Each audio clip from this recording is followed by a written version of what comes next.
Zaman kita, kalau kita pergi Mekah, kita ambil dah ikut sunnah Nabi.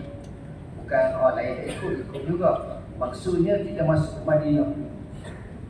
Apa tuan-tuan buat bila masuk Madinah? Selesai dalam duduk 7-8 hari di mana dan ini, tuan-tuan pun nak pergi ke Mekah. Hari kejadian nak pergi ke Mekah, mandi siang, pergi ke PLD. Zaman sekarang ni kalau naik train, dekat train lah, gitu je. Tapi nak ceritanya zaman Nabi ni satu gambaran. Bila mereka pergi ni, mereka akan bawa binatang-binatang. Ada unta, ada kambing, lembu payah sikit lah. Ada unta, ada kambing banyak.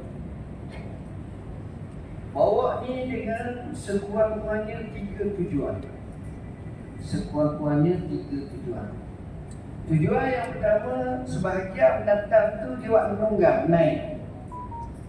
Buat naik lah, naik atas unta ke, naik atas kuda ke, naik atas keldai ke, naik atas bagal ke, naik. Tujuan yang kedua, binatang ni orang kata buat sembelih tengah jalan. Tengah jalan ni maksudnya saya kata, bila dah jalan, dia daripada Mekah ke Madinah, tradisi zaman dulu lebih kurang 8 hari ke 10 hari.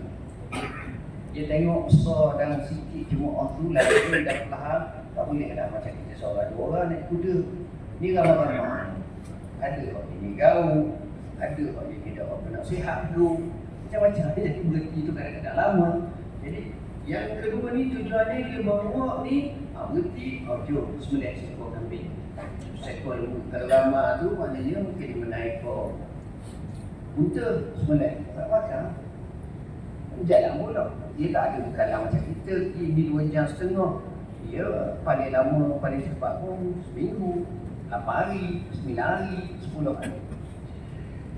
Yang itu yang kedua. Yang ketiga, yang ini specialnya itu yang disebut dalam Quran Isy'ar al-hadi wa taqlidi. Apa makna Isy'ar al-hadi wa taqlidi? Dia ada binatang-binatang, terutamanya unta. Unta tu dibawa sama, hak lain unta tu. Hak tu sembelih tengah jalan tu. Hari pertama sembelih, lepas tu hari kedua sembelih. Orang bukan 3 orang, 1000.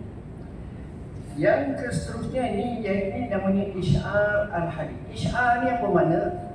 Menzahirkan binatang yang dibawa ke Mekah tujuannya untuk ibadat. Sama ada untuk tamattu' ke, sama ada untuk sembelihan kurban ke, atau apa ni dipanggil hadi.